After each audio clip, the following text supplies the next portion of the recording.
चंद्रगुप्त मौर्य के पीरियड में गुप्ता एज जो है बहुत फ्लोरिशिंग स्टेज था, कहा जाता है कि गोल्डन एज हो।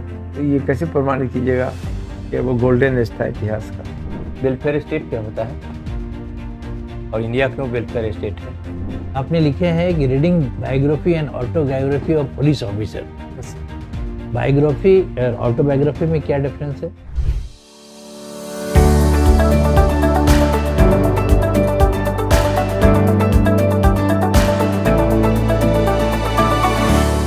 मैं कम से आइए। बहुत surprise. Thank you sir.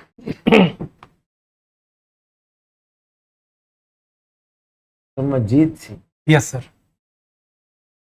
Vikramajeet और विक्रमादित्य में क्या फर्क?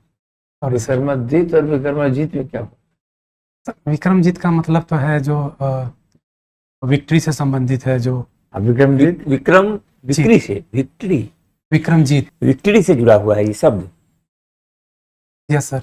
है, माने अंग्रेजी वाले विक्ट्री से। Sorry sir. अंग्रेजी वाले विक्ट्री शब्द से जुड़ा हुआ है Yes, victory. sir. Vikram. Vikramjit. अच्छा, विक्रमजीत। Sorry sir.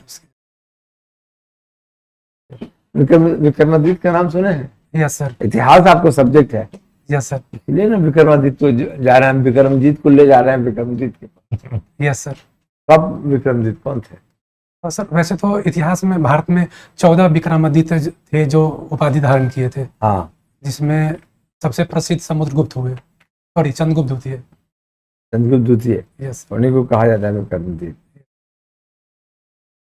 तो उनके बारे में क्या जानते हैं? उनके काल के बारे में क्या ज्ञान है इतिहास का? गुप्त काल के वास्तविक संस्थापक के रूप में चंद्रगुप्त द्वितीय का नाम आता है, जिन्होंने साम्राज्य का एकीकरण किया।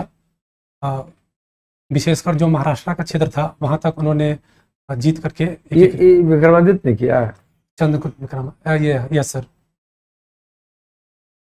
समुद्रगुप्त ने किया? सर वो और दक्षिण में महाराष्ट्र से भी दक्षिण तक गए थे। हाँ। और चंद्रगुप्त द्वितीय के समय तक महाराष्ट्र तक का अंपायर जो था वो एकीकृत किया गया था। कहाँ से? कहाँ से महाराष्ट्र तक गया? ये मगध के क्षेत्र से लेकर महाराष्ट्र के क्षेत्र तक। विक्रमादित्य की कैपिटल कहाँ थी?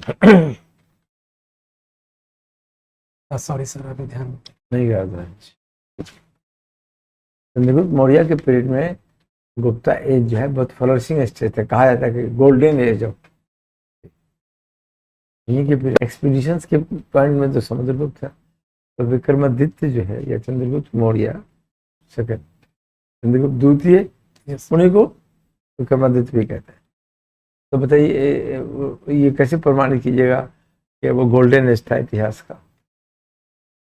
सर एक तो सर ये जो शब्द है गोल्डन एज का, वो अपने आप में एक विवादास्पद शब्द है सर। कि इतिहासकार के एक वर्ग से देखे, दृष्टिकोण से देखे तो ये स्वर्ण काल दिखता है, विशेषकर संस्कृति के काल में, स्थापत्य के काल में, लिटरेचर के काल में। जैसे कि जो नवरत्न थे उनके, या कालिदास थे, कालिदास की जो रचनाएं थी जो आज भी उतनी ही जीवंत मानी जाती है। इसके अलावा जो मंदिरों का निर्माण हुआ इस क्षेत्र में, या जिस प्रकार के साम्राज्य का एकीकरण हुआ समुद्रगुप्त के काल तक का, तो उस दृष्टिकोण से हम इसको या इतिहासकारों का एक वर्ग स्वर्ण काल कहता है।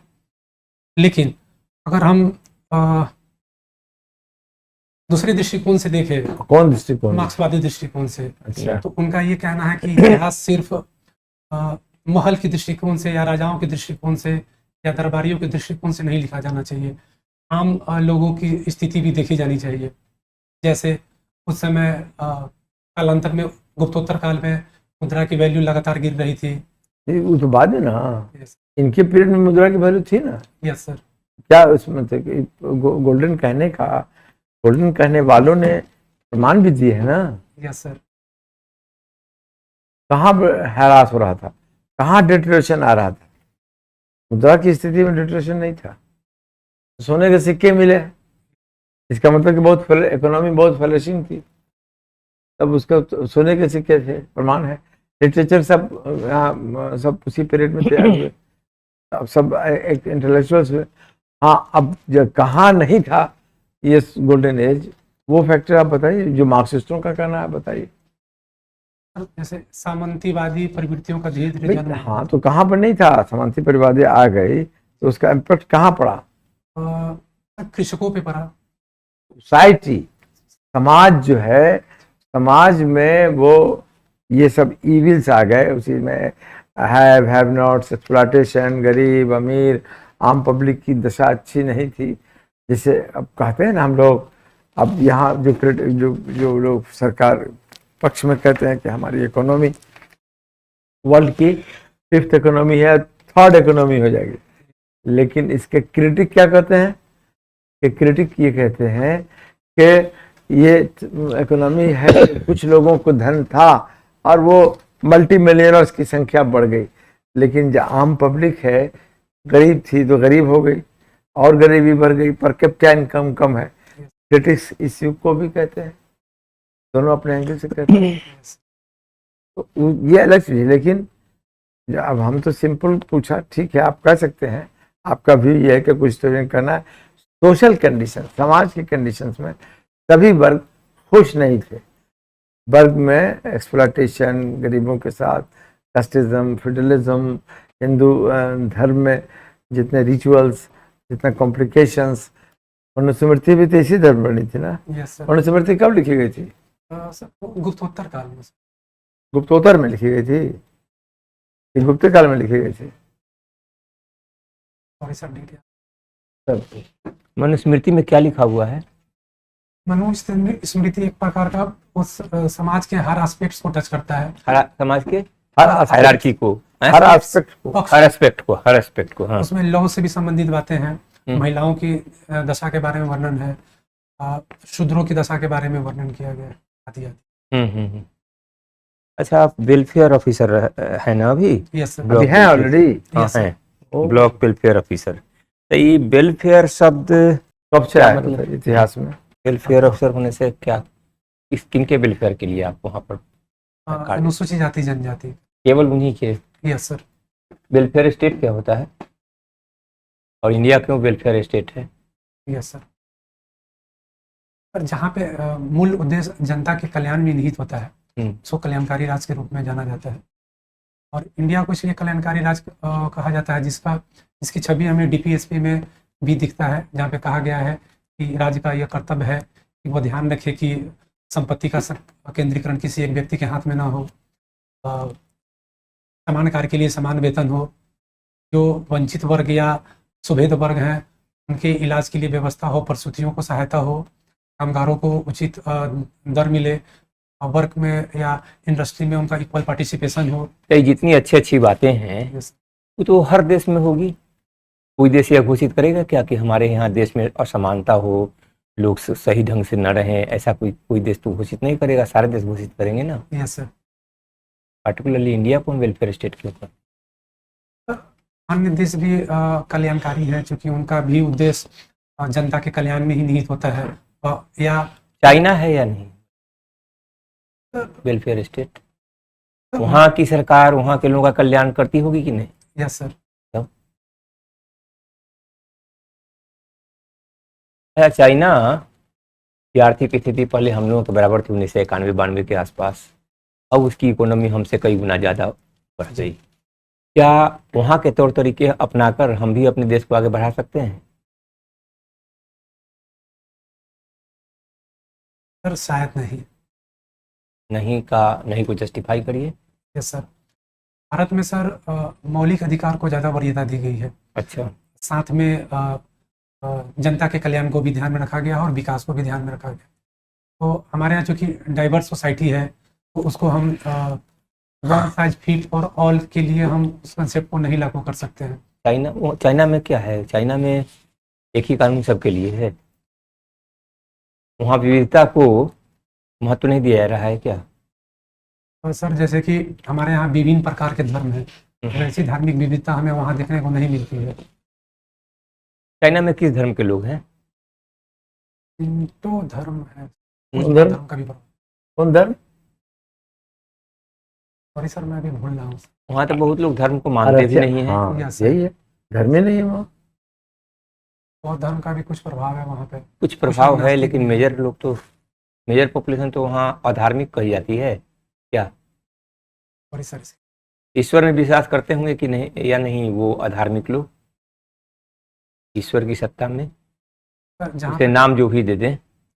जहाँ तक मेरा अनुमान कहता है, व्यक्ति अपनी सुविधा के अनुसार कोई ना कोई सहारा ढूंढ लेता है, तो शायद तो उस सिस्टम, उस सेकुलर कहते हैं, उस मुल्क सेकुलर रहना चाहिए ना। चाइना भी सेकुलर है, यस सर। रसिया। बड़ी सर। आप हिस्ट्री में पीएचडी कर रहे हैं। Yes sir. आपके पीएचडी का टॉपिक क्या है? हिस्ट्री में पीएचडी के हैं। जयप्रकाश नारायण की परिवर्तनशील विचारधारा में गांधीवाद, 1920 से 1979। जयप्रकाश नारायण जी का एक 74 में एक स्लोगन आया था, बड़ी फेमस था। क्या स्लोगन था? संपूर्ण क्रांति। हिस्ट्री के स्टूडेंट हैं, हम थोड़ा अकबर से स्टार्ट करते हैं। अकबर नाम किसने लिखी थी? अबुल फजल। और आगरा और अकबर का क्या संबंध था? Sorry sir. आगरा और अकबर का क्या संबंध है? Yes sir. आगरे का किला का निर्माण अकबर के द्वारा करवाया गया था, और वहीं पे उन्होंने बुलंद, ताकि वो सिकंदरा में है। अकबर आगरा की स्थापना किसने की थी? सिकंदर लोधी ने किले की स्थापना। अकबर का कैपिटल कहाँ था? आगरा था सर। और आगरा से शिफ्ट किया था लाहौर, किस ईयर में और क्या रीजन था? सर एग्जैक्ट डेट याद नहीं, अगर आप कहें तो हम ये 1596 के आसपास किया था सर। 1596 नहीं, फिर शिफ्ट हो गए थे आगरा। Yes sir. फिर उसके बाद फिर एक सिटी उन्होंने एस्टेब्लिश की, तो वहाँ कैपिटल करा दिया, तो उसका नाम क्या था? सिकंदरिया, शायद सिकंदरिया, कंफर्म नहीं हो सर। उन्होंने एक धर्म भी चलाया था, क्या नाम था?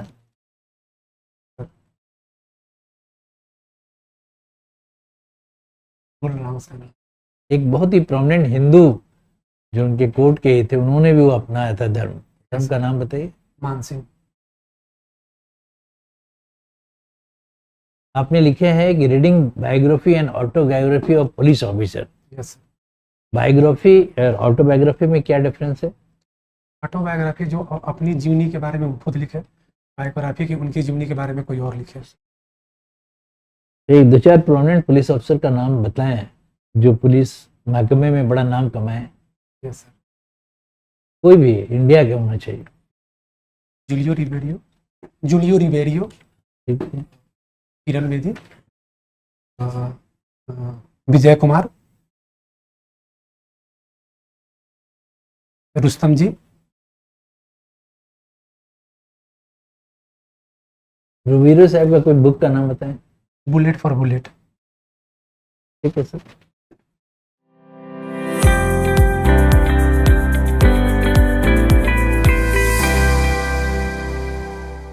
ये आपका क्या फैसिनेशन हो गया कि पुलिस की ऑटोबायोग्राफी लिखते हैं? उन्होंने डीएसपी चूज किया ना, तो इसलिए पुलिस के लिखते हैं खाली? चलिए ठीक है। ब्लॉक वेलफेयर ऑफिसर हैं आप? Yes sir. तो ये कब से जॉब कर रहे हैं आप? सर फरवरी 2024। आपको मुझे पोस्ट इंटरव्यू हो गया, मेजर क्वेश्चन आपके ब्लॉक वेलफेयर अफसर के फंक्शनिंग से यस पर आधारित होंगे। क्योंकि हिस्ट्री में आप पीएचडी हैं, तो हिस्ट्री में आपने पीएचडी कर रहे हैं। यस। हिस्ट्री में आपको जयप्रकाश नारायण मॉडर्न हिस्ट्री में है, तो टॉपिक पर हम लोगों ने पूछा नहीं सवाल जी। जयप्रकाश नारायण के एक तो सोशलिज्म में आप गांधीवाद लिखा है, क्या लिखा? टोटलिटी में है सर कि जयप्रकाश नारायण की परिवर्तनशील विचारधारा में गांधीवाद। कैसे इसको एक्सप्लेन किया आपने? कहाँ कहाँ उनका गांधीवाद नजर आ रहा? Yes sir. सर उनका जो स्टार्टिंग फेज है, जब वो अमेरिका जाते हैं तो उन पर मार्क्सवाद का प्रभाव पड़ता है, जब इंडिया आते हैं तो उन पर गांधीवाद का प्रभाव पड़ता है, लेकिन 1934 के आसपास फिर से उनसे गांधीवाद से थोड़ा सा मोड़ वो लेते हैं, और लगभग 1942 में मोटा मोटी 1947 तक गांधीवाद से वो इतर ही चलते हैं।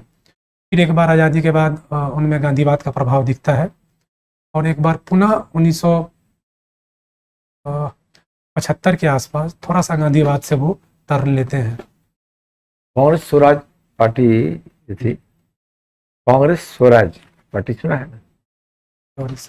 Congress socialist party. Congress socialist party भी थी, यस सर। तो पहले उसमें स्वराज भी जुटा था।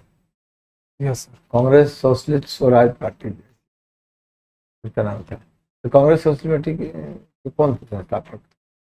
आचार्य नरेंद्र देव और जयप्रकाश नारायण तथा अन्य लोग भी थे। जवाहरलाल नेहरू नहीं, वो इससे नहीं जुड़े हुए थे सर। इससे नहीं जुड़े थे। नहीं सर। कांग्रेस सोशलिस्ट पार्टी बनाई थी पहले स्वराज पार्टी। इसकी जानकारी नहीं। अच्छा, कांग्रेस में चले हो गया। कांग्रेस में स्वराज का कॉन्सेप्ट किसने दिया? कांग्रेस ने अपने किस अधिवेशन में स्वराज को अपना कहा कि हमको स्वराज का डिक्लेरेशन चाहिए? 1906 में। 1906 में किसने नारा लगाया? किसने ये रेजोल्यूशन पास किया? ध्यान में नहीं है सर। देखिएगा, स्वराज कांग्रेस स्वराज में 1921 के अधिवेशन में ये कांग्रेस स्वराज का स्वराज तिलक ने तो कहा था Swaraj is my birth right I shall have, लेकिन कांग्रेस का मोमेंटो जो है वो उन्होंने दिया क्या नाम? हसरत मोहनी। हसरत। इनकलाब जिंदाबाद का नारा भी मौलाना हसरत मोहानी ने दिया। यस। ये उन्होंने दिया था स्वतंत्रता सेनानी, और स्वराज का उन्होंने ही रेजोल्यूशन पास किया था। तो तैयार नहीं थे जवाहरलाल नेहरू उसको, कांग्रेस ने बाद में उसको अडॉप्ट किया। 2 साल के बाद रेजोल्यूशन किया, पहले इन्होंने लखनऊ में स्वराज हासिल करना है। उसके पहले कांग्रेस डिमांड क्या करती थी? रिप्रेजेंटेशन, सीआर दास या नेहरू रिपोर्ट, डोमिनियन स्टेटस का ही डिमांड था, स्वराज का डिमांड नहीं था। यस पढ़ा इतिहास ना? Yes sir. तो मौलाना हसरत मोहानी ने पहले स्वराज का डिमांड किया, डोमिनियन स्टेटस या और रिप्रेजेंटेशन और कोई हमको सुविधा नहीं चाहिए, हमको स्वराज चाहिए। यस। चलिए, तो ठीक है, आप चूँकि हिस्ट्री के हैं, बाकी तो पर्सनालिटी आपकी मैच्योरिटी आ गई है, तो बता रहे हैं और वर्क भी कर रहे हैं, ओवरऑल ठीक है क्या सर? ठीक है। ठीक। Okay, wish you happy interview. ठीक है। Thank you sir.